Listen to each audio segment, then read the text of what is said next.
اللہ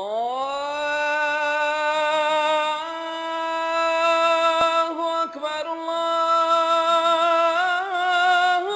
اکبر اللہ۔ نابالغ لڑکے کے پیچھے نماز ہو جاتی ہے۔ ایک صحابی غالباً ان کا نام عمر بن ابی سلمہ ہے، وہ خود اپنا بیان دیتے ہیں کہ میں اپنے محلے کا امام تھا اور میں سب سے چھوٹی عمر کا تھا۔ بچپن میں انہوں نے امامت کرانا شروع کر دی۔ وہ کہتے ہیں کہ مجھے اپنے محلے والوں سے یا اپنے گاؤں والوں میں سے سب سے زیادہ قرآن مجھے یاد تھا، اور مجھے یاد اس لیے تھا کہ میں بھیڑیں بکریاں چرایا کرتا تھا، اور اس راستے سے لوگ گزرتے میں پوچھتا کہ آج نبی صلی اللہ علیہ وسلم پر کون سی آیت نازل ہوئی ہے، وہ آیت بتاتے میں یاد کر لیتا، مجھے کافی سارا قرآن یاد تھا۔ امامت کا وقت آیا تو گاؤں والوں نے سب نے مجھے امام بنا دیا۔ یہ چھوٹی عمر کے نابالغ بچے ہیں، ابھی سمجھدار ہیں، قرآن مجید حفظ کر رہے ہیں، سمجھدار ہیں، لیکن جو 15-16 سال سے بڑی عمر جو بلوغت کی عمر ہے یہ اس کو ابھی نہیں پہنچے، اور اتنی چھوٹی عمر کے ہیں کہ چادر جو ہے وہ چھوٹی سی چادر، اس وقت کپڑے کی بھی قلت تھی، چھوٹی سی چادر ہوا کرتی تھی۔ وہ کہتے ہیں کہ میں جماعت کراتا، جو چادر میں نے لی ہوئی ہوتی تھی اس چادر کے نتیجہ میں سجدے کی حالت میں جاتے ہوئے میں پیچھے سے پردہ جو ہے وہ سطر کھل جاتا تھا، چھوٹا سا کپڑا تھا۔ اپنی مالی حالت ایسی تھی کہ میرے پاس وہی کپڑا تھا۔ عورتوں کی طرف سے شکایت کی گئی، عورتیں جو پیچھے نماز پڑھتی ہیں ان کی طرف سے شکایت کی گئی، غُدْتُ أَنَّ أُسْتَ إِمَامِكُمْ، اپنے امام کے سرینوں کو ہم سے ڈھانپو، یعنی وہ اب کھڑی ہوتی ہیں، یہ امام ہے، پہلے سجدہ چلے جاتے ہیں، لوگ سجدہ چلے جاتے ہیں، تو کہیں کسی خاتون کی نظر پڑی کہ امام سجدے میں ہوتا ہے تو چھوٹا سا اس کا کپڑا ہے تو یہ ننگا ہو جاتا ہے۔ عورتوں نے یہ شکایت کر دی کہ اپنے امام کے سرینوں کو ڈھانپو، یعنی اس کو پردے کے لیے کوئی کپڑا دو۔ وہ بیان کرتے ہیں کہ مجھے محلے والوں نے، گاؤں والوں نے مل کر اس وقت کرتا لے کر دیا، یعنی اس وقت تو کرتا بھی اسی طرح کا ہوگا نا، ایک چادر تہبند کے طور پر، دوسری اوپر کرتے کے طور پر۔ محلے والوں نے مجھے کرتا لے کر دیا، مجھے اتنی خوشی ہوئی کہ جتنی اس سے پہلے کبھی نہیں ہوئی تھی۔ اب یہ ساری باتیں ہیں نا چھوٹے بچوں والی، اور یہ بچہ اپنے محلے کا امام تھا۔ اگر کوئی نابالغ بچہ امامت کرواتا ہے، نابالغ ہے لیکن عاقل ہے، راشد ہے، سمجھدار ہے، یہ نہیں ہے کہ ایسا بچہ کوئی آگے کر دیں، وہ 2 رکعتیں پڑھا کے وہ گھر بھاگ جائے، 4 رکعتوں والی نماز ہو کہ مجھے پیچھا یاد آ رہا ہے، ایسا نہیں۔ عاقل راشد سمجھدار بچہ ہو، اور وہ چاہے بلوغت کی عمر کو نہیں پہنچا، اس کی امامت ہو جاتی ہے۔ اور کچھ لوگوں نے شرطیں لگائی ہیں اپنی طرف سے، امامت کی شرطیں، ان میں انہوں نے نابالغ بچے کی آنکھوں کے اندھے کی اور کچھ اور رکھی ہیں کہ یہ آدمی، ان کی امامت مکروہ ہے، اور امام میں کچھ شرطیں اور صفتیں ایسی ڈال دی ہیں کہ امام میں یہ بھی ہونا چاہیے، یہ بھی ہونا چاہیے، یہ بھی ہونا چاہیے، جن کا نبی صلی اللہ علیہ وسلم سے قطعاً کوئی ثبوت نہیں ملتا۔ اپنی طرف سے بڑی شرمناک قسم کی شرطیں بعض تو داخل کی ہوئی ہیں، تو اللہ تعالیٰ ان لوگوں کو ہدایت دے۔ قرآن کریم سے، حدیث شریف سے، خلفاء راشدین صحابہ کرام کے عمل سے کوئی بات ثابت ہے تو ٹھیک ہے۔ اب اپنی طرف سے کچھ ایسی شرطیں داخل کر دینا کہ یہ بھی ہونا، یہ بھی ہونا، یہ بھی ہونا، حتیٰ کہ شاید آپ کے علم میں ہوگا کہ ایک شرط امام کی یہ ہے کہ امام کی بیوی خوبصورت ہو۔ جو ہماری یہ شرطیں بنائی گئی ہیں ان میں ایک شرط یہ بھی ڈالی گئی ہے کہ امام کی بیوی خوبصورت ہو۔ اب مقتدی بیچارے نماز پڑھیں گے یا کیا کریں گے وہ، اب آپ سوچ سکتے ہیں۔ تو اس طرح کی عجیب و غریب قسم کی شرطیں ہمارے یہاں سنائی اور بتائی جاتی ہیں، بلکہ کتابوں میں باقاعدہ لکھی ہوئی مل رہی ہیں۔ بعض شرطیں تو ایسی ہیں کہ میں بیان بھی نہیں کر سکتا۔ ان الحمد للہ نحمده ونستعینه ونستغفره ونعوذ باللہ من شرور انفسنا ومن سیئات اعمالنا، من يهده الله فلا مضل له ومن يضلل فلا هادي له، واشهد ان لا اله الا الله وحده لا شريك له واشهد ان محمدا عبده ورسوله۔ أما بعد فإن خير الحديث كتاب الله وخير الهدي هدي محمد صلى الله عليه وسلم وشر الأمور محدثاتها وكل محدثة بدعة وكل بدعة ضلالة وكل ضلالة في النار. رب اشرح لي صدري ويسر لي أمري واحلل عقدة من لساني يفقهوا قولي. رب أعوذ بك من همزات الشياطين وأعوذ بك رب أن يحضرون. أعوذ بالله السميع العليم من الشيطان الرجيم. بسم الله الرحمن الرحيم. الحمد لله رب العالمين الرحمن الرحيم مالك يوم الدين إياك نعبد وإياك نستعين اهدنا الصراط المستقيم صراط الذين أنعمت عليهم غير المغضوب عليهم ولا الضالين آمین. جیسا کہ پچھلے 2-1 ہفتے سے یہ بات چل رہی ہے کہ قرآن کریم کو پڑھنا شروع کریں، تلاوت کا آغاز کریں تو اس سے پہلے جن آداب کا خیال رکھنا ضروری ہے ان میں سے ایک اہم ترین ادب یہ ہے کہ پہلے اعوذ باللہ پڑھ لیا جائے. تعوذ یعنی اللہ سے پناہ طلب کرنا. اعوذ باللہ مختلف صیغے 4-5 صیغے پچھلے ہفتے آپ کے سامنے رکھے تھے جو کہ احادیث میں ثابت ہیں، اور ان میں سے جو کامل اور مکمل ترین صیغہ ہے اگر وہ پڑھیں تو اچھا ہے، اور اگر دوسرے درجے کا یا تیسرے درجے کا یا کم از کم جو سب سے چھوٹا صیغہ ہے اعوذ باللہ من الشیطان الرجیم، کم از کم اتنا ضرور پڑھ لینا چاہیے. اب اگر کسی سورت کا آغاز ہے، جیسے ابھی ہم سورۃ الفاتحہ کا آغاز پڑھ رہے ہیں، تو اعوذ باللہ کے بعد ہی بسم اللہ الرحمن الرحیم چونکہ سورت کا آغاز ہے. اور اگر کوئی درمیان سے جیسے تلاوت کرنی ہے لیکن کسی سورت کا وہ آغاز نہیں ہے تو صرف اعوذ باللہ من الشیطان الرجیم پڑھ کر آگے للہ ما فی السماوات و ما فی الارض مثلا جہاں سے شروع کرنا ہے وہاں سے آپ شروع کر سکتے ہیں. کیونکہ قرآن کریم کو شروع کرنے سے پہلے اعوذ باللہ کا پڑھ لینا یہ اللہ تعالیٰ کی طرف سے حکم ہے. وَإِذَا قَرَأْتَ الْقُرْآنَ فَاسْتَعِذْ بِاللَّهِ مِنَ الشَّيْطَانِ الرَّجِيمِ. یہ اللہ نے فرمایا ہے کہ جب تم قرآن پڑھنے لگو تو پہلے اللہ کی پناہ طلب کر لیا کرو شیطان مردود سے. اور یہ تعوذ جیسا کہ کئی ایک چیزیں پچھلے ہفتے میں نے آپ کے سامنے رکھی تھی کہ تعوذ کے بہت سارے فائدے ہیں. اعوذ باللہ پڑھنے کے بہت سارے فائدے ہیں، اور ان فائدوں میں سے ایک فائدہ ذکر کرنا میں نے شروع کیا تھا تو بات کسی وجہ سے شاید دوسری طرف نکل گئی کہ اگر 2 آدمی آپس میں ناراض ہو رہے ہوں تو ایسی شکل میں اگر ایک آدمی اپنی طرف سے تھوڑی کوتاہی کر لے، اپنے پہلو کو نرم کر لے، سامنے والا بڑے کرخت، بڑے سخت، تلخ اور ترش کلمات کر رہا ہے، آپ اس کے سامنے ذرا تھوڑے ڈھیلے پڑ جائیں تو انشاءاللہ معاملہ رفع دفع ہو جائے گا.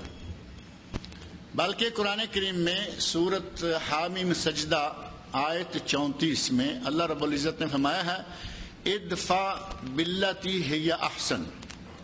سامنے والا گرم ہے، اس کے کلمات سخت ہیں، آپ ذرا اس کے مقابلہ میں کلمات کو نرم کر لیں، آپ حسن اخلاق سے پیش آئیں.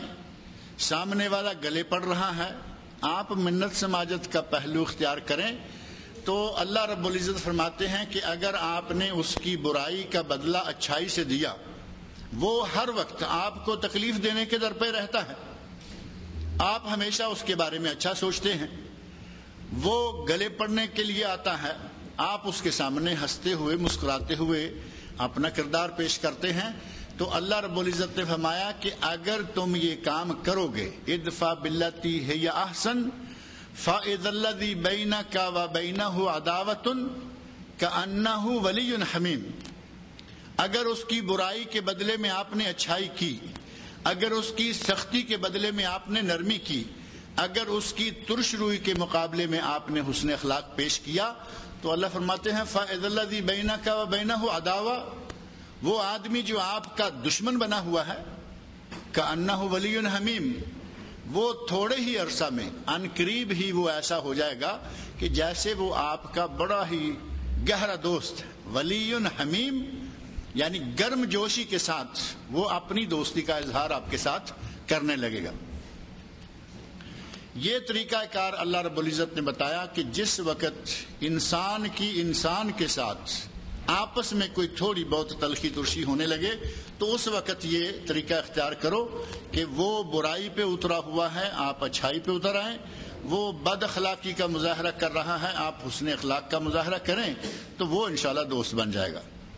لیکن جہاں باری آئی شیطان کی، اعوذ باللہ کے فائدوں میں سے یہ ہے کہ شیطان کے لیے یہاں آپ نے نرمی اختیار کی، دوست کے لیے اس کی سختی کے مقابلہ میں نرم کلمات، اس کی ترش روئی کے مقابلہ میں خندہ پیشانی، تو اللہ نے فرمایا کہ وہ تو تمہارا دوست بن جائے گا کیونکہ یہ انسان ہے۔ جہاں تک تعلق ہے شیطان کا تو اسے نہ خندہ پیشانی چاہیے، اسے نہ ہماری نرمی چاہیے، نہ ہماری دوستی چاہیے، اس نے تو کھل کر اظہار کیا ہوا ہے اللہ کے سامنے کہ میں ان کو بہکاؤں گا، بھٹکاؤں گا، میں ان کو تباہ کر کے رہوں گا۔ اب اس کے سامنے آپ نے خوش اخلاقی سے پیش آنا چاہیں، اس کے لیے آپ چاہے کوئی بھی رنگ اختیار کرنا چاہیں، اللہ رب العزت کے سامنے چونکہ وہ عہد کر چکا ہے کہ میں بنی آدم کو بہکاؤں گا، لہٰذا وہ تو جتنا آپ اس کے لیے نرم ہوں گے وہ اتنا ہی سوار ہوتا چلا جائے گا۔ ایسے میں حل کیا ہے؟ اسی سورہ حامیم سجدہ اور سورہ اعراف کی آیت 200 اور حامیم سجدہ کی آیت 36 اللہ رب العزت نے وہاں ارشاد فرمایا ہے وَإِمَّا يَنزَغَنَّكَ مِنَ الشَّيْطَانِ نَزْغٌ فَاسْتَعِذْ بِاللَّهِ مِنَ الشَّيْطَانِ الرَّجِيمِ۔ اگر کوئی شیطانی حملہ ہونے جا رہا ہے، یہ انسان تھا، اس نے حملہ کیا، آپ نے اس کے سامنے خندہ پیشانی سے اپنا حسن اخلاق پیش کیا، وہ نرم ہو گیا حتیٰ کہ كَأَنَّهُ وَلِيٌّ حَمِيمٌ، وہ آپ کا دوست بن جائے گا۔ لیکن جہاں معاملہ شیطان کے آیا تو اللہ نے یہ نہیں کہا کہ یہاں بھی آپ کوئی اخلاق پیش کریں، نرمی سے پیش آئیں، بلکہ وہاں فرمایا وَإِمَّا يَنزَغَنَّكَ مِنَ الشَّيْطَانِ نَزْغٌ، اگر شیطان کوئی چوکا مارنا لگے تو اس وقت اس کا ایک ہی علاج ہے اور وہ یہ ہے فَاسْتَعِذْ بِاللَّهِ مِنَ الشَّيْطَانِ الرَّجِيمِ۔ تو پھر اعوذ باللہ من الشیطان الرجیم پڑھو۔ اگر اعوذ باللہ پڑھیں گے، اللہ سے پناہ طلب کر لیں گے، تو شیطان وہ چیز ہے کہ جسے ہم نہیں دیکھ سکتے، شیطان وہ چیز ہے جسے ہم نہیں دیکھ سکتے، اسے ہم اپنی قوت سے چاہے طاقت کے زور پر چاہیں اور چاہے اخلاق کی مارنا چاہیں، وہاں کوئی کام کارگر ثابت نہیں ہو سکتا۔ اسے اگر کوئی مار سکتا ہے، ہٹا سکتا ہے، دور کر سکتا ہے تو وہ صرف ایک ذات الہی ہے جو اسے جانتی ہے، دیکھتی ہے، جو اس کی خالق ہے، اس کے ہاتھ میں اس کی ڈور ہے۔ جب وہ چاہے گا تو وہ اس کو، انسان کو جب اس نے اللہ سے مدد طلب کر لی تو وہ اس کو بچا لے گا۔ اس لیے اگر کبھی کوئی جھگڑے کی شکل بنتی ہے تو اس وقت انسان تو آپس میں ظاہر ہے کہ حسن اخلاق پیش کر کے سامنے والے کو قائل کر لیں گے، مائل کر لیں گے، بلکہ گھائل کر لیں گے۔ اگر سامنے والا بڑا ہی ایسا ہے، حسن اخلاق دیکھ کر ایک نہ ایک وقت وہ گھائل ہو جائے گا کہ بھائی دیکھو میں کیا کر رہا ہوں اور یہ کیا کیے جا رہا ہے۔ حضرت اسامہ بن اسعد رضی اللہ عنہ کا واقعہ بڑا مشہور ہے سیرت کتابوں میں کہ وہ مسجد میں ستون کے ساتھ باندھا ہوا ہے اور رسول اللہ صلی اللہ علیہ وسلم آتے ہیں ہنستے ہوئے، بڑی خوش اخلاقی سے پوچھتے ہیں ماذا عندک یا ثمامہ، اے ثمامہ تمہارے پاس کیا ہے، کیا خبر ہے؟ جیسے ہمارے یہاں کہتے ہیں کہ بھئی کیا خیر خبر ہے، تو وہ کہتا ہے کہ خبر یہ ہے کہ میں تو ٹھیک ہوں لیکن مجھے باندھ رکھا ہے، اگر مجھے قتل کر دیا گیا تو یہ نہ سمجھو کہ تمہیں چھوڑ دیا جائے گا، ان تقتل ذا دم، تو اگر میرا خون کیا تو تم سے بدلہ لیا جائے گا، میرا خون ایسے نہیں جائے گا۔ ادھر گرم ہے، لیکن باندھا ہوا ہے. یہ باندھ کے اس کو اپنے سامنے رکھے ہوئے ہیں لیکن نرم ہیں, خوش اخلاقی سے پیش آ رہے ہیں. نتیجہ یہ کہ تیسرے دن چھوڑ دیا. ستون سے باندھے ہوئے اپنے قیدی کو خوش اخلاقی کا مظاہرہ کرتے ہوئے 2-3 دن رکھا اور کہا کہ اس کو چھوڑ دو. تو نتیجہ کیا نکلا؟ وہ ثمامہ بن اسال جو کل تک اس کے اپنے کلمات ہیں, واقعہ بڑا لمبا ہے, وہ کہتا ہے کہ دنیا کا بدترین چہرہ تمہارا تھا, دنیا کا بدترین شہر میرے لیے تمہارا شہر مدینہ تھا, دنیا کا بدترین دین میرے لیے یہ دین اسلام تھا. جب یہ یہاں مسجد سے نکالا گیا, چھوڑا گیا کہ جاؤ, مسجد سے نکل کر قریب ہی کسی باغ میں گیا, حوض میں غوطہ لگایا, نہایا, دوبارہ مسجد میں آ کر نبی صلی اللہ علیہ وسلم کے سامنے بیٹھ کر لا الہ الا اللہ محمد رسول اللہ پڑھا. اس آدمی کو حسن اخلاق نے گھائل کر لیا. اسلام میں وہ داخل ہو گئے اور کل تک اتنا گرم, اتنے سخت, آج انہوں نے اپنے آپ کو اسلام کی خدمت میں اس انداز سے پیش کر لیا کہ مکہ والوں کو کہا دیکھو آج تک مکہ میں گندم میرے علاقے سے آتی تھی, آج کے بعد تمہیں گندم کا ایک دانہ بھی اس وقت تک نہیں ملے گا جب تک مجھے میرے نبی اجازت نہیں دے دے گا. تو اللہ نے فرمایا کہ اگر ادفع باللتی ہی یا احسن, حسن سلوک سے پیش آؤ گے, فَإِذَا الَّذِي بَيْنَكَ وَبَيْنَهُ عَدَاوَةٌ كَأَنَّهُ وَلِيٌّ حَمِيمٌ. کل تک جو جنگ و جدال کے لیے, کل تک جو بڑی گرم نظروں سے دیکھتا تھا, وہ آپ سے پیار کرنا شروع کر دے گا. لیکن یہ سارے ہتھیار انسان کے لیے ہیں, شیطان کے لیے ہتھیار کامیاب نہیں ہے. اسے نہ رشوت, اسے نہ پیار, اسے نہ اخلاق, اسے کچھ نہیں چاہیے. اسے ایک ہی ڈنڈا چاہیے, اور وہ ڈنڈا اللہ رب العزت نے ہمیں پکڑا دیا. فرمایا کہ جس وقت بھی شیطان کہیں آ کر آپ پر حملہ کرنا چاہے, فاستعذ باللہ من الشیطان الرجیم, تو اللہ کی مدد طلب کر لیا کرو, اللہ سے پناہ طلب کر لیا کرو, شیطان مردود سے وہ آپ کو بچا دے گا. اور پھر یہ عمل, بعض مثالیں میں نے پچھلے ہفتے آپ کے سامنے رکھی تھی کہ پہلے زمانہ میں حضرت یوسف علیہ السلام نے, حضرت مریم نے, ان کی والدہ نے, پہلے لوگوں نے اس کلمہ تعوذ سے یا اللہ کی پناہ طلب کرنے سے بڑے فائدے اٹھائے اور انہیں بہت فائدے ہوئے. اور انبیاء کرام کا یہ جیسے ہی کوئی موقع آیا انہوں نے فوراً اللہ کی پناہ طلب کر لی. اب اس سورہ فاتحہ کے بعد جو سورہ بقرہ شروع ہونے والی ہے اس کا نام سورۃ البقرہ ہے. اور سورۃ البقرہ کیوں ہے یہاں ہوتے ہوئے, یہ تو فائدہ ہے نا کہ بقرہ کس کو کہتے ہیں. بقرہ کیا ہوتی ہے؟ گائے, جسے ہندو گو ماتا کہتے ہیں. وہ بقرہ گائے, جس گائے کا ذکر اس سورت میں ہے, اسی کے ضمن میں سورت کے شروع میں ہی, بہت دور نہیں, شروع میں ہی یہ واقعہ اللہ رب العزت ذکر فرما دیا کہ ایک آدمی حضرت موسیٰ علیہ السلام کے زمانے میں بھتیجے نے اپنے چچا کو قتل کر دیا. وراثت کا مسئلہ تھا. آج تک حاکموں کی اولاد, حاکم اپنی اولاد کو اور اولادیں اپنے باپوں کو, بھائیوں کو, اور حاکموں سے باہر نکل جائیں تو عام جو مالدار لوگ ہیں ان میں جاگیروں پہ ہمیشہ جھگڑے ہوتے چلے آ رہے ہیں, وراثت کے مسائل میں جھگڑے ہوتے آ رہے ہیں. واقعات تفصیل کے ساتھ قرآن کریم میں موجود ہے.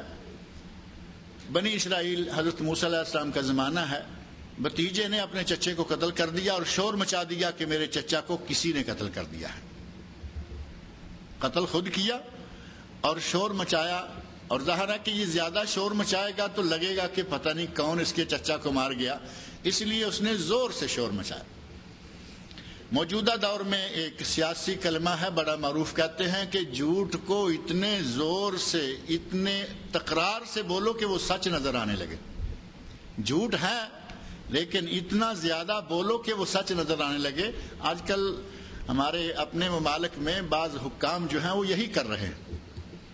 اتنے زور سے ملک بھوکا مر رہا ہے, بڑے سے بڑے لوگ جھوٹ اتنا ایڑیاں جوڑ کر بول رہے ہیں کہ یوں لگے کہ شاید واقعی ملک میں غربت نام کی کوئی چیز نہیں، جبکہ ملک غربت سے بھرے ہوئے ہیں۔ بہرحال بھتیجے نے خود قتل کیا اور شور مچا دیا، کہا کہ میرے چچا کو کسی نے قتل کر دیا ہے۔ حضرت موسیٰ علیہ السلام نے اللہ رب العزت سے دعا کی کہ یا اللہ اس مسئلے کا حل۔ اللہ رب العزت نے حکم دیا کہ ایک گائے لو اور اس گائے کو ذبح کرو۔ اب گائے کیسی لی گئی، کس طرح لی گئی، بنی اسرائیلیوں نے کتنے سوال کیے اور کیا کیا مسائل پیش آ گئے، وہ چونکہ ہمارا موضوع نہیں ہے۔ گائے کہا لو ذبح کرو اور اس گائے کا ایک ٹکڑا اس میت کو لگاؤ، لاش جو ہے اس کو وہ گائے کے گوشت کا ٹکڑا لگاؤ۔ اللہ کے حکم سے یہ آدمی زندہ ہو جائے گا اور یہ بول کر بتا دے گا کہ قتل کس نے کیا ہے۔ وہ ایسا ہی کیا گیا، اس میت نے بول کر بتا دیا کہ یہ جو زیادہ چلا رہا ہے قتل کرنے والا یہی میرا بھتیجا ہے۔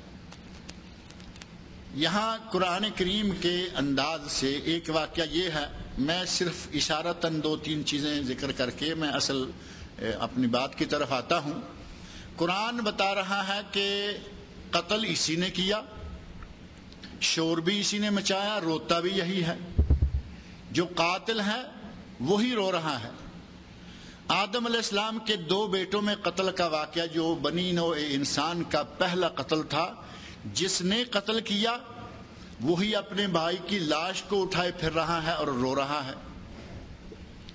یعقوب علیہ السلام کے بیٹے حضرت یوسف علیہ السلام کے بھائی کنویں میں کس نے ڈالا؟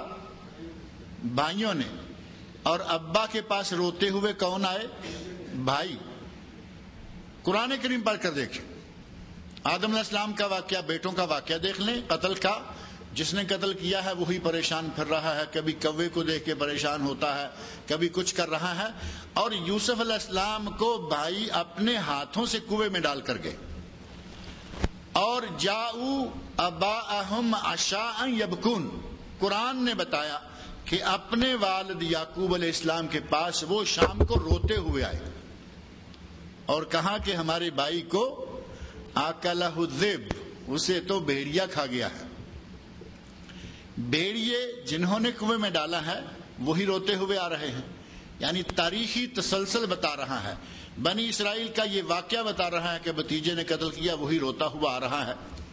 اگر اس پورے تسلسل کو دیکھتے ہوئے ذرا کربلا کے میدان تک آ جائیں تو بات حل ہو جاتی ہے، لیکن ہمیں عادت نہیں اس قسم کی باتیں حل کرنے کی۔ آدم علیہ السلام سے لے کر مسلسل ایک تسلسل ہمیں بتا رہا ہے کہ جو مارتا ہے، جو قتل کرتا ہے وہی روتا ہے۔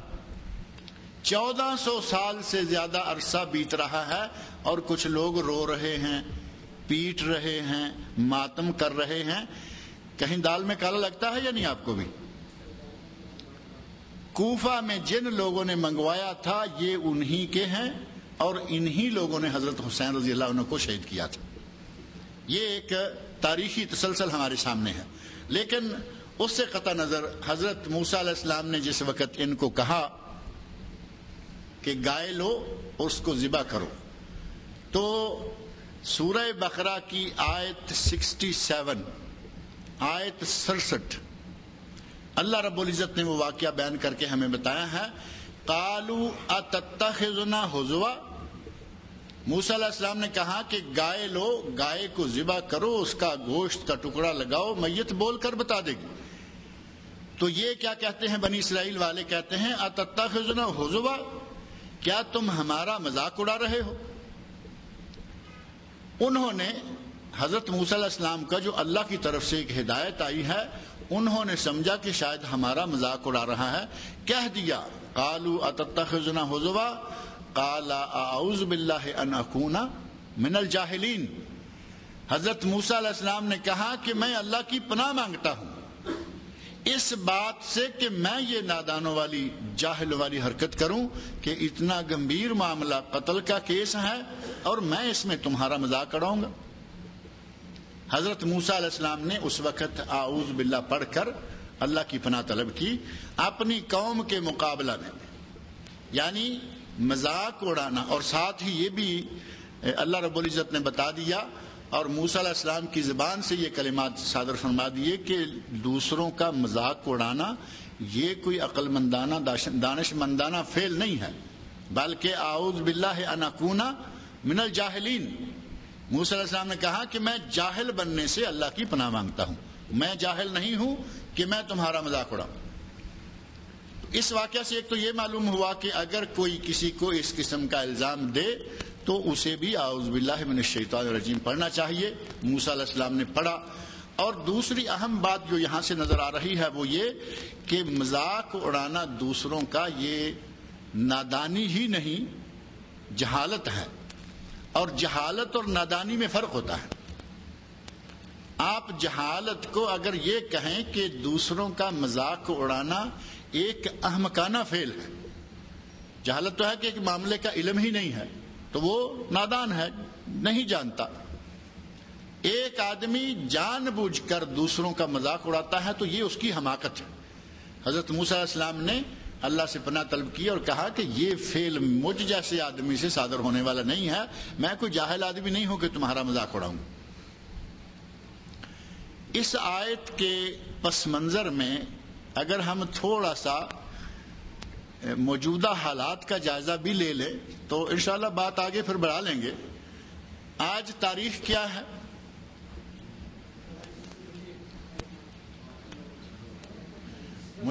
مجھے غالب توقع یہی تھی کہ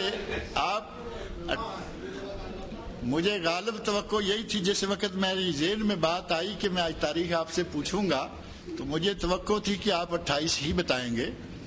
تو انگلش تاریخ جو مارچ کی ہے وہ 28 ہی ہے اور یہ مارچ کے 31 دن ہوتے ہیں، 29، 30 اور 31. 3 دن باقی رہ گئے ہیں. اس کے بعد اپریل شروع ہو جائے گا اور اپریل کے آغاز پر کافروں نے شروع کیا اور مسلمانوں نے اپنا لیا اپریل فول. ہے یا نہیں؟ معروف سی بات ہے. اپریل فول میں کیا کیا جاتا ہے وہ میرا خیال ہے کہ میری نسبت آپ زیادہ بہتر سمجھتے ہیں. دوسروں کو الو بنانا. میرا خیال ہے فول الو سے بڑھ کر تو نہیں ہوگا نا. ہمارے یہاں جو کسی دوسرے کو الو بنانا وہ فول اور الو ملتے جلتے قریب قریب کے الفاظ ہی. موسیٰ علیہ السلام کو انہوں نے کہا کہ تم ہمارا مذاق اڑاتے ہو. انہوں نے کہا کہ میں یہ احمقانہ حرکت کیسے کر سکتا ہوں. آج انگریزوں کی دیکھا دیکھی مسلمان وہ احمقانہ حرکتیں کر رہے. اپریل فول چونکہ اب قریب ہی شروع ہونے والا ہے، آپ اس کا مختلف جوانب سے، مختلف نواحی سے، مختلف زاویوں سے اندازہ کر کے دیکھیں کہ کیا اس کی کہیں سے بھی کوئی گنجائش نکلتی ہے کہ مسلمان آپس میں ایک دوسرے کو فول بنائیں، ایک دوسرے کو الو بنائیں. اور پھر معمولی سی بات نہیں، کبھی کبھی اس اپریل فول کے نتیجہ میں لوگوں کی موتیں واقع ہو جاتی ہیں. ہماری کھیل ہو گئی اور دوسرے کی موت واقع ہو گئی. ہماری جیسے آج کل وہ بسنت والے ہماری گیم ہو رہی ہے اور کتنے لوگ مر رہے ہیں. پچھلے دنوں پاکستان میں بسنت منائی گئی، کتنے لوگ مارے گئے. ایک طرف کھیل ہو رہی ہے، اسی کھیل کے نتیجہ میں دوسری طرف موتیں واقع ہو رہی ہیں. اسی طرح اپریل فول میں کئی لوگ، ہر آدمی کو بڑے دل والا تو نہیں ہوتا نا. ایک آدمی ہے، اس کی ماں بوڑھی ہے، باپ بوڑھا ہے، بیوی ہے، وہ ملک میں ہے، پاکستان میں ہے، انڈیا میں ہے، اور اس کے ساتھ یہاں جو آدمی ہے وہ سعودی عرب میں مثال کے طور پر رہ رہا ہے.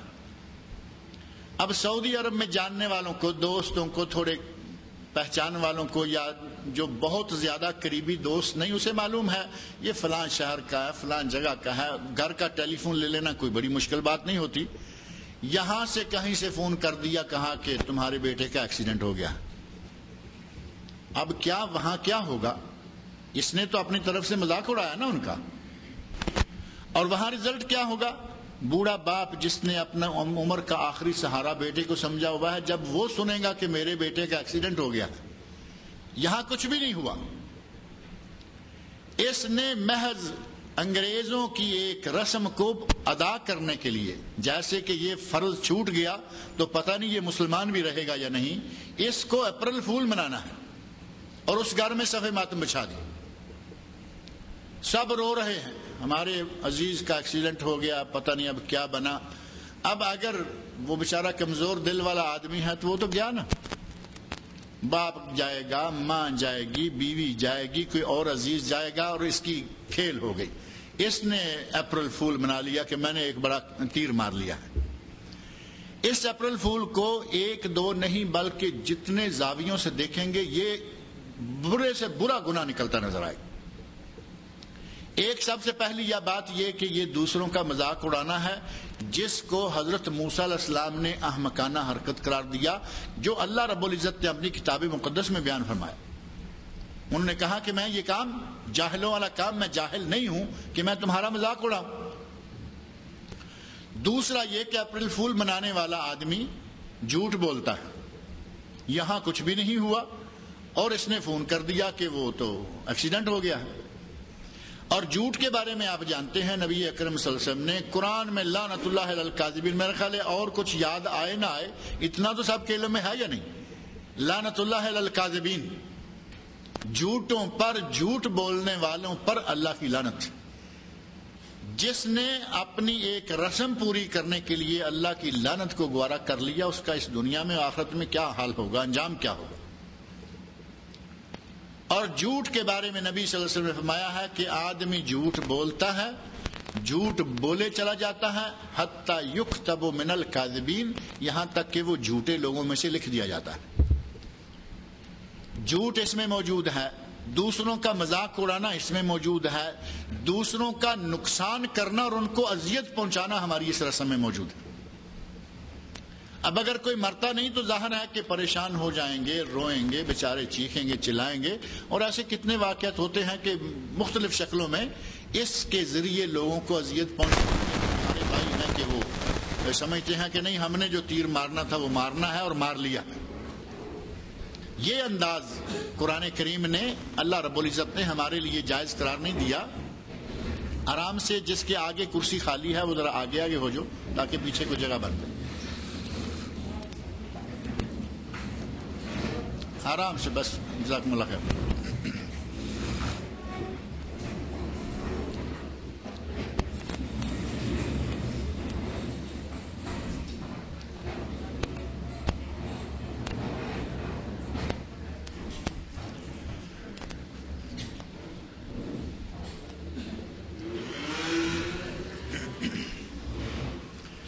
چلیے اب توجہ فرمائیں. قرآن کریم نے ہمیں ہر آیت میں، ہر صورت میں، ہر صفحے میں، بلکہ اگر کہا جائے کہ لفظ میں ہمیں زندگی گزارنے کے بڑے اچھے طریقے، بڑی اچھی ہدایت دی ہیں. ان ہدایات میں سے ایک یہ بھی ہے کہ کسی کا بلا وجہ اس طرح مذاق اڑانا کہ جس سے کسی بھی رنگ میں کسی کو تکلیف پہنچتی ہو، یہ مسلمان کے لیے اچھا نہیں ہے، یہ مسلمان کے اخلاق میں سے ہی شمار نہیں ہوتا. جہاں تک تعلق ہے، لگے ہاتھوں یہاں میں یہ ذکر کر دوں کہ ہنسنا کھیلنا منع نہیں. ہنسنا کھیلنا، مزاح کرنا یا مذاق کرنا، میرا خیال ہے مذاق کرنا اور کسی کا مذاق اڑانا یہ دو چیزیں ہیں.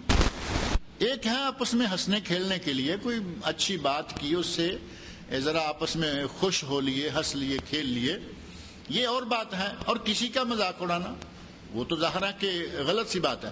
اگر کسی کا نام الٹا لے کر مذاق کرتا ہے، اللہ رب العزت نے قرآن کریم سورہ حجرات فرمایا وَلَا تَنَابَزُوا بِالْأَلْقَابِ، کسی کو برے نام سے، اس کے غلط نام سے، نک نیم سے نہ پکارو. کسی کو لوگوں کے جو چھوٹے چھوٹے نام رکھے ہوتے ہیں محض ستانے کے لیے، کچھ لوگوں نے تو خود نام رکھے ہوتے ہیں نا، اپنے نام رکھے ہوئے ہیں، اپنے بچوں کے نام رکھے ہوئے ہیں. یہ ہمارا بیٹا ہے جی، یہ ٹنکو ہے، مسلمان ہے، خود کہہ رہا ہے کہ یہ ہمارا بیٹا ہے، ٹنکو ہے، یہ پپو ہے، یہ فلاں ہے. ہم نے اپنے بچوں کے اپنے نام خود بگاڑے ہوئے ہیں. لیکن اگر کوئی کسی کا نام بگاڑنے کے لیے اس قسم کا نام رکھتا ہے تو یہ اللہ رب العزت نے سورۃ الحجرات 26واں سپارہ فرمایا وَلَا تَنَابَزُوا بِالْأَلْقَابِ، آپس میں ایک دوسرے کو برے ناموں سے نہ پکارا کرو. اب یہ ٹنکو منکو جو نام ہیں اور پپو ہمارے یہاں بڑے زور شور سے رکھا جاتا ہے. چھوٹے بچے کو پپو تو کہتے ہیں نا. اب پپو کو کبھی آپ ڈکشنری کھول کر دیکھیں کہ پپو اور پپ ہوتا کیا ہے. اصل میں لفظ تو پپ ہی ہے نا. اس کو ذرا تھوڑا اپنی تیزی میں کر کے، لوگوں کی عادت ہے کہ اس کو تھوڑا سا اپنے رنگ میں رنگ لینا، اور کوئی ایک نہیں بہت ساری چیزیں ہم نے اپنے رنگ میں رنگی ہوئی ہیں. نبی صلی اللہ علیہ وسلم کو جس خاتون نے ماں کے بعد دودھ پلایا ان کا نام ہے ثویبہ. ثویبہ الف با تا سا، ثویبہ. اور ہم نے اس کو اپنی مرضی کا نام کر لیا. ہمارے یہاں پاکستان میں، انڈیا میں نام رکھا جا رہا ہے صوبیہ. وہی حروف وہی ہیں، صرف حرف کو آگے اور پیچھے کر کے ہم نے صوبیہ بنا لیا. جبکہ تاریخ کا اتنا محترم نام، نبی صلی اللہ علیہ وسلم کو دودھ پلانے والی خاتون، نام ہے ثویبہ، ہم نے صوبیہ کر لیا. انگریزوں کے یہاں پپ تھا، ہم نے اسے پپو کر لیا. اور پپ کا معنی تو آپ کو معلوم ہی ہوگا. پپ، آپ ماشاءاللہ سارے انگلش پڑھے لکھے لوگ ہیں. کتے کے پلے کو پپ کہتے ہیں. اور بھی معنی ہوں گے. اور کتے کے چھوٹے بچے کو بھی پپ کہا جاتا ہے. انگریزوں نے تو اپنی گود میں کتا بٹھایا ہوا ہوتا ہے، اصلی بھی انہوں نے تو اصلی بھی بٹھایا ہوا ہے. اور اگر اپنے کسی بچے کو بھی اسی طرح کا نام دے دیں گے تو ان کے یہاں تو چلتا ہے. مسلمانوں کو پتہ نہیں کیا ہو گیا ہے کہ یہ بھی اسی، بس صرف ہمیں ایک ہی جنون ہے کہ ہر وہ کام کرو جو یورپ میں ہوتا ہے، ہر وہ انداز اختیار کرو جو وہاں. کسی کا برا نام لے کر، کسی کے نام کو چھوٹا کر کے، بگاڑ کر، اللہ نے فرمایا یہ منع ہے. اور اس طرح کا کوئی بھی کام کرنا اللہ رب العزت سے منع کیا ہے. اگر اس انداز سے کسی کا مذاق اڑاتا ہے تو حرام ہے، ناجائز ہے.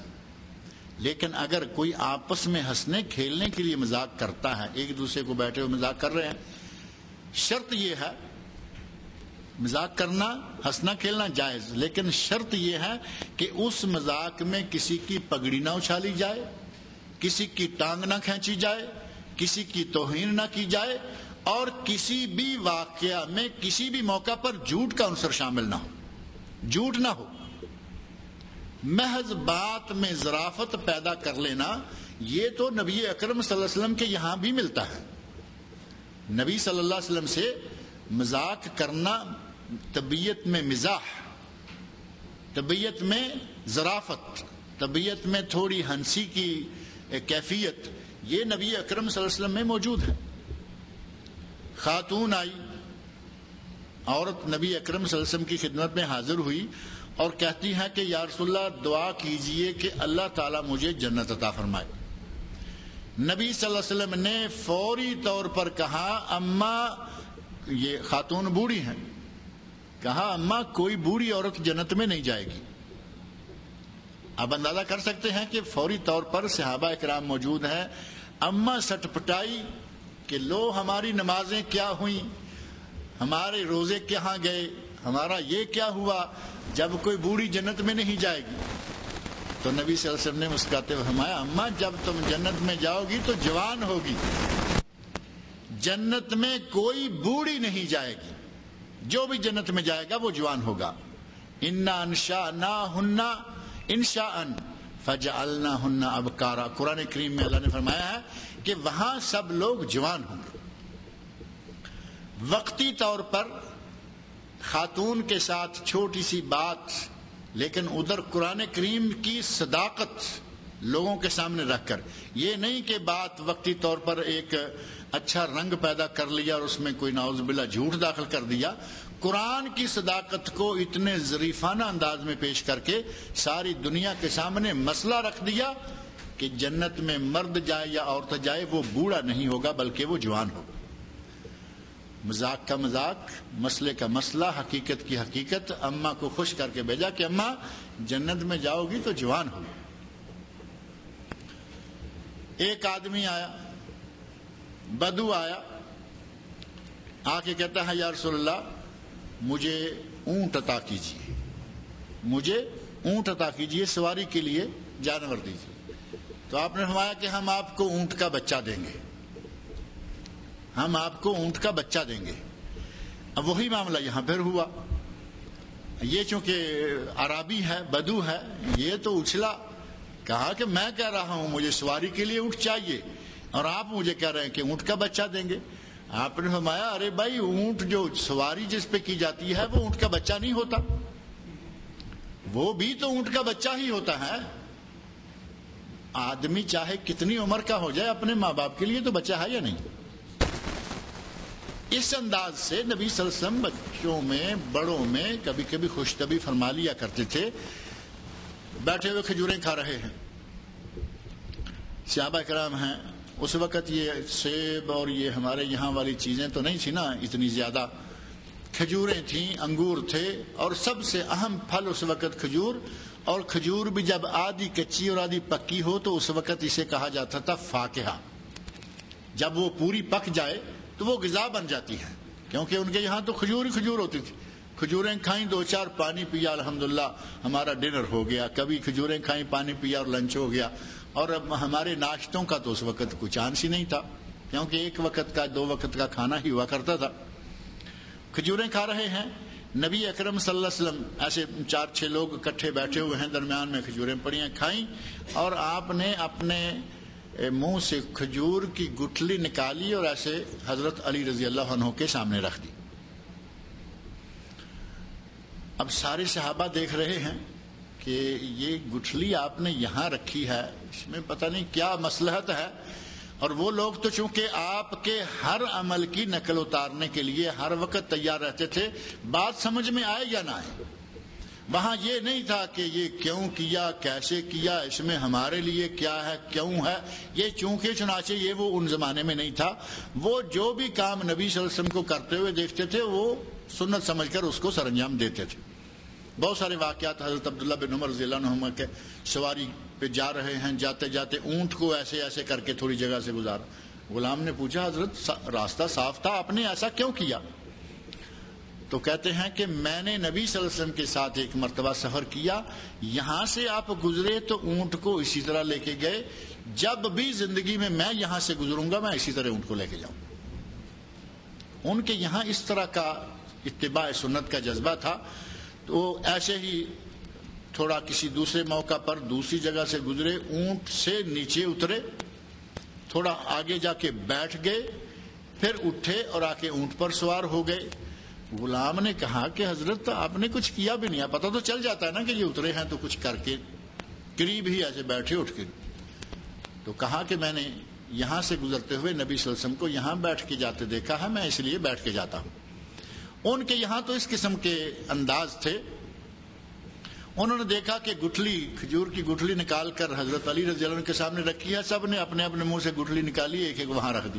5-6 آدمی ہیں، سب کے سامنے ایک آدھ گٹھلی، اور وہاں تو ہو گئی نا 8-10 گٹھلیاں۔ آپ نے مسکراتے ہوئے فرمایا علی دوسروں کا بھی خیال رکھو، گٹھلیوں کی طرف دیکھتے ہوئے کہ اتنی گٹھلیوں کا ڈھیر تمہارے سامنے لگا ہوا ہے، علی دوسروں کا بھی خیال رکھو۔ اب حضرت علی رضی اللہ عنہ چچا زاد بھائی ہیں، وہ کہیں دور سے تو ہے نہیں، وہ بھی درون رازدار، اندرونی رازوں کے وہ بھی واقف ہیں۔ نبی اکرم صلی اللہ علیہ وسلم کی مزاج طبیعت ان کے واقف ہیں، خاندان ایک ہے۔ کہا یا رسول اللہ میں تو گٹھلیاں نکال کر رکھتا ہوں، یہ لوگ پتہ نہیں گٹھلیوں سمیت کھجوریں کھاتے ہیں۔ ہم تو سارے کٹھے ہی بیٹھے ہوئے تھے، کٹھے کھجوریں کھا رہے ہیں، میرے سامنے ڈھیر لگ گیا ہے، ان کے سامنے نہیں ہے، تو میں تو گٹھلیاں نکال رہا ہوں، یہ پتہ نہیں گٹھلیوں سمیت کھاتے۔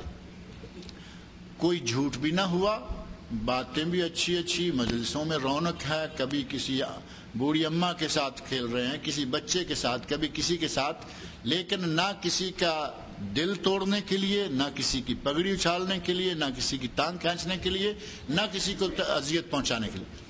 اگر اس انداز کے مختلف موقعوں پہ اگر ہنسی مذاق کوئی کر لیتا ہے تو کوئی حرج نہیں۔ نبی اکرم صلی اللہ علیہ وسلم میں یہ ساری باتیں موجود ہیں۔ بازار میں کھڑے ہیں، ایک آدمی کو پیچھے سے نبی صلی اللہ علیہ وسلم نے ایسے جیسے جفا مار لیتے ہیں، پیچھے سے جا کے پکڑ لیا، بغل گیر کر لیا۔ اب سامنے آمنے کریں تو وہ تو بغل گیر ہوتا ہے، پیچھے سے جب کسی کو پکڑ لیں گے تو وہ تو دیکھ رہا ہے کہ مجھے پیچھے سے کس نے پکڑ لیا۔ پکڑا پیچھے سے اور ساتھ ہی آواز لگائی کہ کوئی اس غلام کو خریدتا ہے، کوئی اس غلام کو خریدے گا؟ اور وہ کہتے ہیں کہ یا رسول اللہ اس غلام کی کیا قیمت ہے، اسے کون خریدے گا، آپ سے اسے کون خریدے گا؟ جب کہا کہ آپ سے اسے کون خریدے گا، اس کی کیا قیمت ہے، تو نبی صلی اللہ علیہ وسلم نے فرمایا کہ اس غلام کی اللہ کے یہاں بہت ہی زیادہ قیمت ہے۔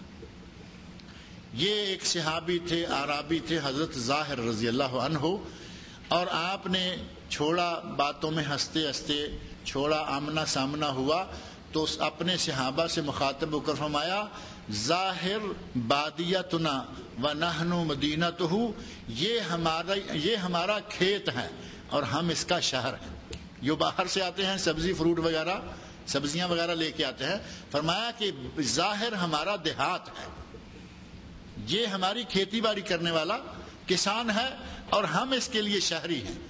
شہر میں موجود چیزیں ہم اور دیہات میں موجود چیزیں یہ مہیا کرتا ہے۔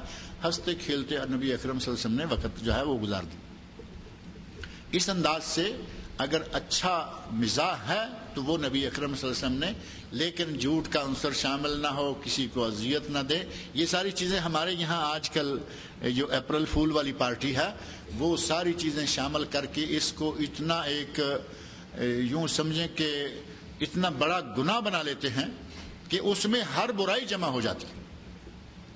محض ہم نے ایک بڑے اپنے آپ کو یورپ کا بڑا گرویدہ اور ان کا بڑا دلدادہ شمار کرنے کے لیے کہ یہ جی پڑھے لکھے لوگ ہیں، ان کی تعلیم، روشن خیال اور پتہ نہیں کیا کیا اپنے آپ کو ثابت کرنے کے چکر میں طرح طرح کے گناہوں کو اپنے کھاتے میں ڈال لیتے ہیں۔ اللہ تعالی ہمیں اس قسم کی عادتوں اور تقلید فرنگ سے اللہ محفوظ رکھے۔ ہمارے اسلام میں اتنی برکتیں ہیں، ہماری تاریخ میں اتنی حقیقتیں ہیں کہ اگر ہم صرف اپنی تاریخ کو لے کر چلتے رہیں، زندگی میں کہیں دکھ نہیں آئے گا، زندگی میں کہیں پریشانی نہیں آئے گی۔ یہ اپنے آپ کو خوش کرنے کے ان لوگوں نے بنائے ہوئے نا، اپنے آپ کو خوش کر لیا، دوسرے کے خاندان میں رونا پیٹنا ڈال دیا، یہ کوئی طریقہ ہے؟ نبی اکرم صلی اللہ علیہ وسلم نے ایسے کاموں سے منع فرمایا ہے، اور قرآن کریم نے اس کو جہالت، اس کو حماقت قرار دیا ہے، اور کسی کے مذاق اڑانے کو حضرت موسیٰ علیہ السلام اور ہمارے نبی صلی اللہ علیہ وسلم نے، حتیٰ کہ اللہ رب العزت نے قرآن کریم میں اس سے منع فرمایا ہے۔ غرض یہ کہ اگر کبھی کوئی اس قسم کی بات آپ کی طرف منسوب کرے تو اس وقت بھی اعوذ باللہ من الشیطان الرجیم پڑھنا چاہیے۔ اعوذ باللہ کے فائدوں میں سے ایک یہ بھی ہے کہ اس قسم کے لوگوں سے جان چھڑانے میں بھی یہ ہماری مدد کرے گا۔ اور اسی پر بس نہیں ہے، اعوذ باللہ پڑھنے سے امام ابن کثیر رحمۃ اللہ نے ایک اور بات لکھی ہے کہ پانی سے آپ نے ہاتھ دھویا، کلی کی، سارا کچھ کیا، اس سے اللہ رب العزت انسان کو طہارت عطا کر دیتا ہے، لیکن جس وقت آپ قرآن کریم کی تلاوت کرنے کے لیے اعوذ باللہ پڑھ لیتے ہیں تو منہ سے جو آپ کے مختلف باتوں کے دوران کچھ غلط باتیں نکل جاتی ہیں، لغو نکل گیا، کوئی رفث یعنی جو عورتوں سے متعلقہ کوئی بات ہوتی ہے، اس قسم کی کوئی بات اگر نکل چکی ہے، جب آپ اعوذ باللہ پڑھتے ہیں تو یہ ساری چیزیں بھی صاف ہو جاتی ہیں۔ اعوذ باللہ پڑھنے سے زبان اور منہ، لغو اور رفث، اس قسم کی تمام چیزوں سے بھی منہ جو ہے وہ پاک ہو جاتا ہے، کیونکہ آپ ایک ایسا کلام پڑھنے جا رہے ہیں جس کے لیے جتنا بھی اپنے منہ کو پاک صاف کر لیں، کلی کر لیں، اتنا ہی زیادہ اچھا ہوگا۔ اور اس کے ساتھ ہی اگر منہ کو پاک صاف کرنے کی بات اب آئی ہے تو کلی کرنے سے جس کا منہ صرف کہیں کوئی غلط بات کر چکا ہے، اعوذ باللہ پڑھ لی، منہ الحمدللہ اس کا صاف پاک ہو جائے گا۔ اور ایک آدمی تھوڑی دیر پہلے اپنا سگرٹ گول کر رہا ہے، اب اس کا منہ کب پاک ہوگا؟ پاک صاف قرآن کریم کی تلاوت کے لیے، نماز کے لیے چاہیے نا کہ منہ پاک صاف ہو۔ سگریٹ پینے والا، تمباکو نوشی کرنے والا، اس کا منہ کس وقت پاک ہوگا وہ آپ سمجھ سکتے ہیں۔ یہ میرا خیال ہے کہ اگر 50 مرتبہ بھی وہ ٹوتھ پیسٹ ماریں تو منہ سے سگریٹ کی بو نہیں جاتی، کیونکہ وہ ٹوتھ پیسٹ تو منہ تک رہے گی اور دھواں تو اندر معدے تک پہنچا ہوا ہے، اس نے تو معدے تک کو متاثر کیا ہوا ہے۔ میڈیکل رپورٹس ڈاکٹروں سے پوچھ کر دیکھیں کہ سگریٹ پینے والوں کے معدے کی شکل کیا بنی ہوئی ہوتی۔ اپنے منہ کو پاک صاف رکھنے کے لیے، قرآن کریم کی تلاوت کرنے کے لیے، نمازیں پڑھنے کے لیے، اس کے لیے اگر تھوڑی سی اپنے ہی گریبان میں منہ ڈال کر سوچیں گے تو اچھا رہے گا۔ یہ سگریٹ، یہ تمباکو نوشی، ان کو چھوڑنا ہی ہمارے لیے ضروری بنتا ہے۔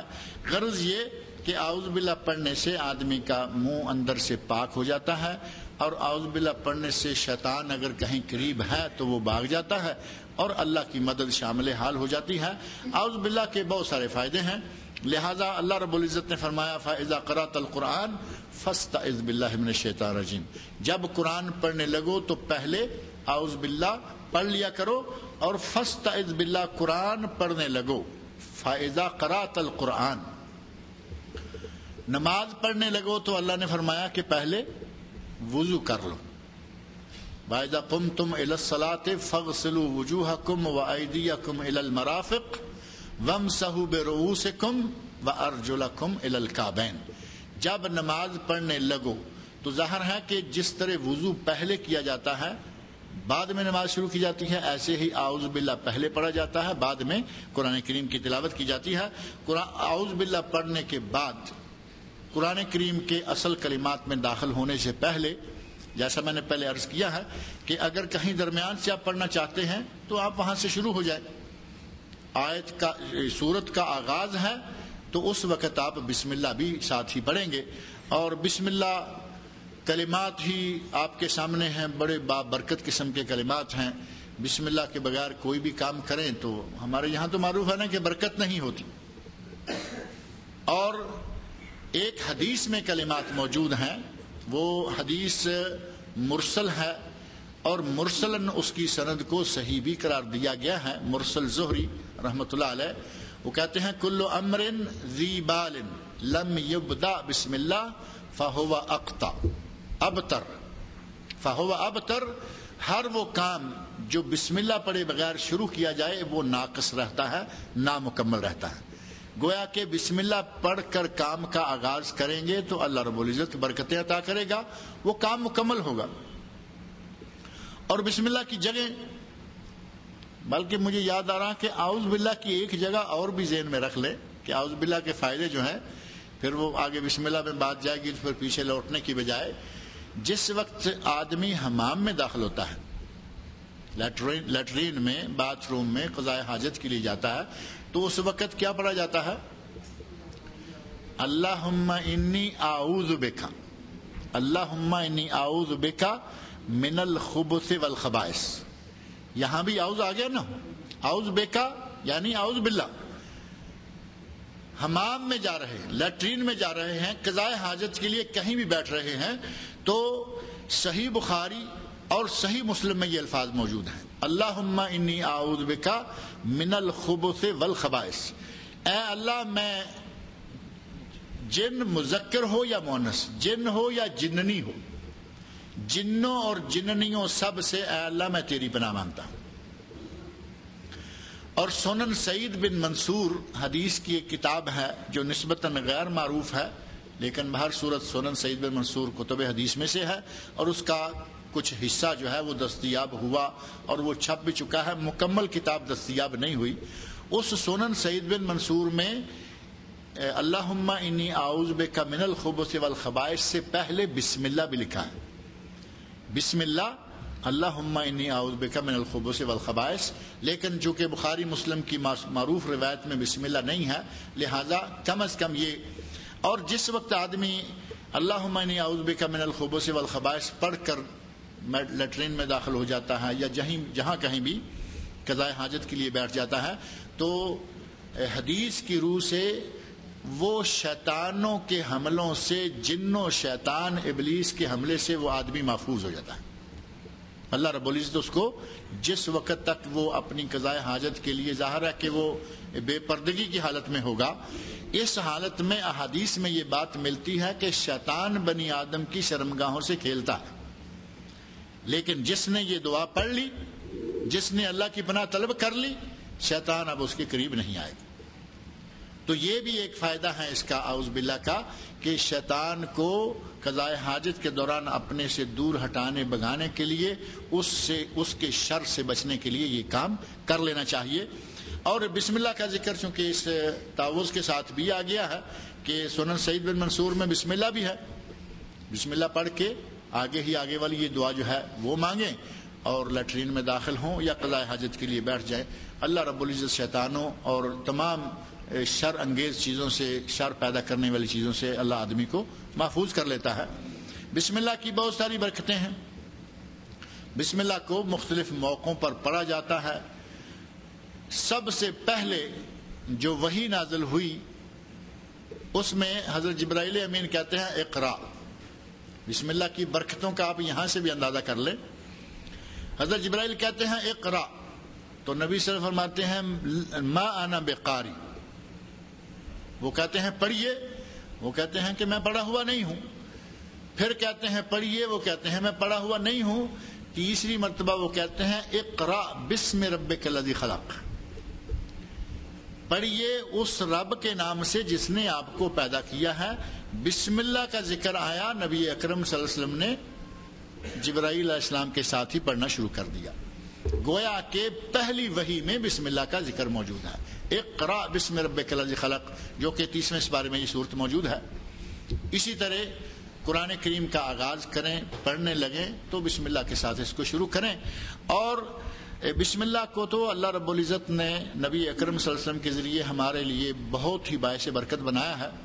نبی صلی اللہ علیہ وسلم ارشاد فرماتے ہیں کہ اگر کوئی آدمی جمع کرنے لگتا ہے، میاں بیوی جمع کرنے لگتے ہیں اور بسم اللہ پڑھ کر بسم اللہ اللہم جنبنا الشیطان وجنب الشیطان ما رزقتنا، دعا شادی شدہ لوگ ہیں سارے، ان کو سب کو آتی ہوگی انشاءاللہ. بسم اللہ اللہم جنبنا الشیطان وجنب الشیطان ما رزقتنا. اے اللہ تیرے نام کے ساتھ، اور اے اللہ ہمیں شیطان سے محفوظ رکھ، اور اے اللہ جو اولاد تو ہمیں دے اسے بھی شیطان سے محفوظ رکھ. نبی صلی اللہ علیہ وسلم ارشاد فرماتے ہیں کہ اگر اس جماع کے نتیجہ میں اللہ نے ان کی قسمت میں اولاد رکھ دی، لا یضرہ الشیطان ابدا، اس اولاد کو، اس بچے کو شیطان کبھی نقصان نہیں پہنچا سکے گا. اتنی برکت ہے بسم اللہ پڑھ کر دعا مانگ کر اگر کوئی جمع کرتا ہے. تو ہمیں نبی اکرم صلی اللہ علیہ وسلم نے مختلف مواقع پر بسم اللہ پڑھنے کی ہدایت کی ہے. یہاں بسم اللہ ہے، سواری پر چڑھنے لگے تو اس وقت بسم اللہ ہے، سواری پر سوار ہوں تو بسم اللہ ہے یا نہیں. اور وہ بسم اللہ بھی اب سے نہیں بلکہ ہمارے بابا حضرت حضرت نوح علیہ السلام علیہ السلام نے کشتی بنائی، اس وقت کشتی میں سوار ہونے کی جو دعا مانگی تھی وہ تھی بسم اللہ مجرہا و مرساہا ان ربی لغفور الرحیم. بسم اللہ یہاں بھی موجود ہے. وہ کشتی کا واقعہ، طوفان نوح کا واقعہ، وہ تو سارا آپ کے سامنے ہے نا، قرآن کریم میں اس کا ذکر سارا موجود ہے. کشتی بنائی، لوگوں نے مذاق اڑائے، اس وقت بھی حضرت نوح علیہ السلام کے کہا کہ یہ بوڑھا پہاڑوں میں کشتی چلائے گا. اب بوڑھے کو اللہ رب العزت نے حکم دے رکھا ہے کہ کشتی بناؤ، انہوں نے کشتی بنانا شروع کر دی. اب یہ دیکھ رہے ہیں کہ چاروں طرف پہاڑ ہے، ریت ہے، پانی ہمارے یہاں ہے نہیں، یہ کشتی بنا رہے ہیں، یہ کہاں چلائیں گے؟ تو کہتے ہیں کہ یہ بوڑھا ریت میں یا پہاڑوں میں کشتی چلائے گا. اللہ رب العزت وہ وقت لایا، کشتی پانی میں تیرتی رہی، اور اس کے لیے جو دعا مانگی حضرت نوح علیہ السلام نے وہ تھی بسم اللہ مجرہا و مرساہا ان ربی لغفور الرحیم. آج بھی جس وقت آپ سوار ہوں تو یہ دعا سواری کی دعاؤں میں سے موجود ہے. اور اس کے علاوہ سبحان الذی سخر لنا ھذا وما كنا له مقرنین وانا الی ربنا لمنقلبون، سواری کی دعاؤں میں سے یہ بھی ہے. اور بھی دعائیں موجود ہیں. ہمارے ایک ساتھی تھے طالب علمی کے زمانہ میں، وہ اس دعا سے مجھے یاد آیا، وہ کہا کرتے تھے کہ اگر کبھی عام حالت میں کسی سواری پہ، سائیکل ہے، کار ہے، اگر دعا بھول بھی جائے تو یہ سبحان اللہ سخر لنا ھذا، اے اللہ پاک ہے تو جس نے ہمارے لیے اس سواری کو مسخر کیا. یہ مطلق کسی بھی سواری پر سوار ہو تو یہ دعا جو ہے وہ مانگنی چاہیے. قرآن کریم کی دعا ہے، نبی صلی اللہ علیہ وسلم نے اس کا ہمیں بتایا ہے. تو وہ کہا کرتے تھے کہ کسی اور سواری پہ بیٹھتے ہوئے دعا بھولتی ہے تو بھول جائے، اگر کبھی گدھے پر سواری کرنا پڑے تو پھر کبھی یہ دعا پڑھنا نہ پڑے. گدھے پر سواری کرنی پڑے تو یہ دعا کرنا نہ بھولیں، کیونکہ اس میں اللہ نے فرمایا ہے کہ آدمی یہ کہتا ہے پاک ہے اے اللہ تو جس نے یہ سواری میرے لیے مسخر کی، جس نے اس سواری پر مجھے تسلط عطا کیا۔ کہتے ہیں کہ گدھا ایک ایسی سواری ہے کہ اس سے خطرہ ہی رہتا ہے کہ پتہ نہیں کس وقت یہ الٹا سیدھا ہونا شروع ہو جائے۔ جب گدھے پہ سوار ہوں تو پھر ضرور یہ دعا مانگ کر ہی سوار ہوا کریں۔ بہرحال یہ کہ سواری کی دعاؤں میں یہ دعا موجود ہے، اور اسی طرح بسم اللہ کے مختلف جو برکات ہیں یا بسم اللہ کے جو مختلف مواقع ہیں ان میں سے اس سواری میں ہے، حمام میں داخل ہونے میں ہے، جمع کرنے میں ہے، اور انہی میں سے جو ہمارے عام طور پر کھانا کھانے کے سلسلہ میں دیکھا ٹرے لگی ہے، ابھی ہماری ٹریوں کا وقت جو قریب آ رہا ہے تو وہاں عموماً دو کام بہت ہی لاپرواہی سے کیے جاتے ہیں۔ دو کام جو بڑی لاپرواہی سے کیے جاتے ہیں وہ یہ کہ ایک تو پہلا کام یہ کہ آپ بیٹھے ہوئے ہیں، ٹرے کہا کہ جی بسم اللہ کرو کھانا شروع کرو، کہنے والے نے کہہ دیا بسم اللہ کرو کھانا شروع کرو، جس نے کھانا شروع کرنا ہے وہ بسم اللہ نہیں کرتا، وہ ایسے ہی اپنا کام شروع کر دیا۔ بریانی ہے تو روٹی ہے تو جو بھی ہے، لفظ بسم اللہ اس کی زبان سے نہیں، جس نے کہا شروع کریں۔ تو جو مسلمان ہیں ہم تب تو کہیں گے کسی کام کا آغاز کرنے کے لیے چلیں جی بسم اللہ کریں، تو وہ بس اعلیٰ طول کھانا شروع ہو جائیں گے، جبکہ نبی صلی اللہ علیہ وسلم ارشاد فرماتے ہیں اگر آدمی کھانا کھانے کے شروع میں بسم اللہ نہیں پڑھتا تو اس کے ساتھ شیطان بھی کھانا شروع ہو جاتا ہے، شیطان بھی اس کے ساتھ کھانے میں شامل ہو جاتا ہے۔ لیکن اگر بسم اللہ پڑھ لیتا ہے تو شیطان اپنے چیلوں کو بھی کہہ دیتا ہے کہ یہاں تمہارے لیے اب کچھ بھی نہیں ہے، یہاں اب تمہارے لیے کچھ نہیں، کیونکہ اس نے بسم اللہ پڑھ لی، یہاں سے ابھی تمہارے لیے کوئی بھی چیز نہیں بچے گی۔ ایک یہ کہ ہم کھانا شروع کرتے وقت بسم اللہ نہیں پڑھتے، حالانکہ نبی صلی اللہ علیہ وسلم نے ام المومنین حضرت ام سلمہ رضی اللہ عنہا کے نبی صلی اللہ علیہ وسلم کے نکاح میں آنے سے پہلے بچے تھے، بچیاں تھیں، ان بچوں میں سے ایک بچہ جس کا نام عمر ابن ابو سلمہ رضی اللہ تعالی عنہما ہے، نبی صلی اللہ علیہ وسلم کے رشتہ دار بھی تھے۔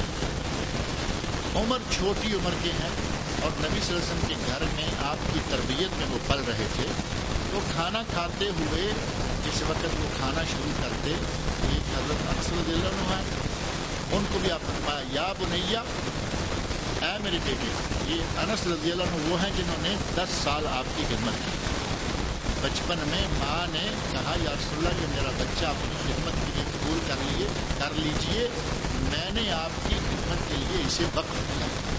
10 سال حضرت انس رضی اللہ عنہ نبی صلی اللہ علیہ وسلم کی خدمت کرتے رہے، اور 10 سال کے بعد ان کی شہادت کتب حدیث میں موجود ہے۔ میں نے 10 سال نبی صلی اللہ علیہ وسلم کی خدمت کی، ان 10 سال کے دوران مجھے نبی صلی اللہ علیہ وسلم نے فلا یقل لی اف، 10 سالوں کے دوران مجھے کبھی آپ نے یہ نہیں کیا اف تم نے یہ کیا کر دیا ہے۔ ہماری عادت ہے نا، تو اپنے بڑوں کو بھی اللہ تعالیٰ ہمیں ہدایت دے اور معاف کرے، اپنے بڑوں کو بھی، اگر بڑا گھر میں بزرگ موجود ہے اور بزرگ ہوتے ہیں، عمر بڑی ہو چکی، کھانسی آئی، کہیں تھوک دیا تو بیٹا الگ سے ناک منہ چڑھا رہا ہے، بہو کا تو چلے مان لیا کہ رشتہ ہی کچھ ایسا ہے، وہ تو اپنی ساس کا تھوک دیکھے گی، سسر کا تھوک دیکھے گی، اس کا تو ناک چڑھے تو چڑھے، وہ رشتے قدرت نے بنائے ہوئے ہیں۔ لیکن بیٹے تک بھی اس حد تک اتر آتے ہیں کہ اپنے باپ کی، والدہ کی کچھ اس قسم کی اگر کوئی چیز دیکھتے ہیں تو وہ بھی اف کرنا شروع کر دیتا ہے۔ حالانکہ قرآن میں اللہ نے فرمایا ہے فَلَا تَقُلْ لَهُمَا أُفٍّ وَلَا تَنْهَرْهُمَا، اپنے والدین میں سے اگر کبھی کوئی تمہارے پاس بوڑھا ہو جائے، إِمَّا يَبْلُغَنَّ عِنْدَكَ الْكِبَرَ أَحَدُهُمَا أَوْ كِلَاهُمَا، دونوں یا کوئی ایک اس کو بڑھاپے کی عمر میں پالو، فَلَا تَقُلْ لَهُمَا أُفٍّ، کبھی اپنی زبان سے اف تک بھی نہ کرو۔ اور یہ چھوٹے بچے ہیں، 10 سال خدمت کی، کہتے ہیں کہ 10 سال کے دوران مجھے نبی صلی اللہ علیہ وسلم نے کبھی یہ نہیں کہا لِمَ صَنَعْتَ هَذَا وَلِمَ لَمْ تَصْنَعْ، اگر میں نے کچھ کر دیا تو کہا کیا کیوں ہے؟ کبھی نہیں. اگر کوئی کام میں نے نہیں کیا تو کبھی یہ نہیں کہا کہ کیوں نہیں کیا، یعنی جھڑکا نہیں کبھی. عمر ابن ابی سلمہ رضی اللہ عنہ بیٹھے ہیں تو نبی اکرم صلی اللہ علیہ وسلم اسے کہتے ہیں کہ دائیں ہاتھ سے کھاؤ، بسم اللہ پڑھ کر کھاؤ. اور ایک حدیث میں ان کے اپنے الفاظ ملتے ہیں. بچہ کہتا ہے کہ میرے سامنے ٹرے پڑی ہوئی تھی، وَيَدِي تَطِيشُ فِي الصَّحْنِ، میرا ہاتھ پلیٹ میں، ظاہر ہے صحن بڑی جو چاولوں والی جہاں بھی ہوتی ہے، میرا ہاتھ پلیٹ میں کبھی ادھر کبھی ادھر. اب پلیٹ میں ظاہر ہے کہ اگر گوشت ہے اوپر تو ہو سکتا ہے کہ بوٹی اس طرف ذرا اچھی نظر آ رہی ہو. بچہ چھوٹی عمر کا بچہ ہے، وہ تو اپنی مرضی کی بوٹی نکالے گا، چاہے ادھر ہے چاہے ادھر ہے. کہتے ہیں کہ میرا ہاتھ پلیٹ میں گھوم رہا تھا اور نبی صلی اللہ علیہ وسلم نے مجھے فرمایا کہ بیٹا بسم اللہ پڑھ کے کھانا شروع کیا کرو، اپنے آگے سے کھاؤ. سم اللہ، بسم اللہ پڑھو. وَكُلْ بِيَمِينِكَ، اپنے دائیں ہاتھ سے کھاؤ. وَكُلْ مِمَّا يَلِيكَ، اور اپنے آگے سے کھاؤ. اب یہ پلیٹ پڑی ہے، اپنے آگے سے کھاؤ. اور علماء نے لکھا ہے کہ پلیٹ ہے بڑی، اس میں بریانی یا چاول ہیں تو وہ تو سب ایک جیسے ہی ہو گئے نا. گوشت ہے تو گوشت ہی ہے، چلے کوئی کہیں بوٹی اور رنگ کی ہے لیکن گوشت تو سارا ہے. پلیٹ ہے بڑی اور اس میں فروٹ ہے، اور فروٹ ہر رنگ کا پڑا ہے، کہیں مالٹا کہیں سیب کہیں انار. بڑی پلیٹ میں ایسا ہوتا ہے نا. اگر اس قسم کا مکس فروٹ پڑا ہوا ہے تو جہاں سے چاہے اٹھا کے کھا لو، کیونکہ وہ سارا آپ سب کے لیے ہے. یہ تو نہیں کہ میرے آگے آم آگے تو میں صرف آم ہی کھاتا رہوں، آپ کے آگے سیب چلے جائیں تو آپ سیب ہی کھاتے رہیں. ایسی شکل میں مکس فروٹ ہے، آپ سامنے والے سے اٹھائیں، یہاں سے اٹھائیں وہاں سے اٹھائیں، جائز. لیکن چاول ہیں، بریانی پکی ہوئی ہے، اپنے سامنے سے کھائیں. گوشت سارے چاولوں پر پڑا اپنے سامنے سے کھائیں. نبی صلی اللہ علیہ وسلم نے ایک ادب یہ بتایا کہ کھانا شروع کریں تو بسم اللہ پڑھ کر شروع کریں اور اپنے سامنے سے کھائیں. اور سم اللہ وَكُلْ بِيَمِينِكَ، دائیں ہاتھ سے کھائیں. کھائیں تو دائیں ہاتھ سے، پئیں تو دائیں ہاتھ سے. ہمارے یہاں یہ بھی بڑی عادت ہے، چاول کھا رہے ہیں، بائیں ہاتھ میں گلاس لیا ہوا ہے، پانی پی رہے ہیں. پتہ نہیں ہم سمجھتے ہیں کہ کھانا اور پینا کوئی الگ الگ باتیں ہیں. کھانے کے لیے دائیں ہاتھ ضروری ہے اور پینے کے لیے دائیں کی ضرورت نہیں ہے. جبکہ نبی صلی اللہ علیہ وسلم نے فرمایا کہ کھاؤ تو دائیں سے، پیو تو دائیں سے. اور صرف اتنا کہہ کے آپ نے نہیں چھوڑ دیا بلکہ فرمایا فَإِنَّ الشَّيْطَانَ يَأْكُلُ بِشِمَالِهِ وَيَشْرَبُ بِشِمَالِهِ. بائیں ہاتھ سے کون کھاتا پیتا ہے؟ فَإِنَّ الشَّيْطَانَ، بائیں ہاتھ سے شیطان کھاتا ہے، بائیں ہاتھ سے شیطان پیتا ہے. افطار کی پارٹی ہو، اب یہ کھانا تو کھانا ہی ہے لیکن کتنا مقدس سا موقع لگتا ہے. مسلمان روزہ کھولنے لگے ہیں اور افطار کی پارٹی بھی کسی مرکز دعوت و ارشاد نے کی ہوئی ہو، جگہ بھی اسلامی اور دینی اور تبلیغی ادارہ ہے. تبلیغی ادارے میں افطار پارٹی میں کھانا کھا رہا ہے اور بائیں ہاتھ سے پانی، بائیں ہاتھ سے لسی، بائیں ہاتھ سے جوس پی رہا ہے. اس وقت آدمی کو ذہنی طور پر کوفت ہوگی یا نہیں؟ یہ مسلمان بھی ہیں، دعوت سینٹر میں بھی آئے ہوئے ہیں، روزہ بھی کھول رہے، ہر طرف سے اچھا ہی اچھا ہے. لیکن جب پینے کی باری آتی ہے تو وہاں آ کے شیطان کی سنت پوری کرنا شروع کر دیتے. تو کھانا کھانے سے پہلے بھی بسم اللہ پڑھنے کا حکم دیا گیا ہے، تلاوت سے پہلے بھی بسم اللہ ہے، اسی طرح ہر کام سے پہلے بسم اللہ ہے. اور اب کھانا کھانے سے پہلے بسم اللہ الرحمن الرحیم یہ سارا ثابت نہیں ہے، صرف بسم اللہ. کھانا کھانے سے پہلے صرف بسم اللہ، اور قرآن کریم کی تلاوت کرنے لگیں گے تو اس وقت بسم اللہ الرحمن الرحیم، جیسا کہ ہر سورت کے شروع میں بسم اللہ الرحمن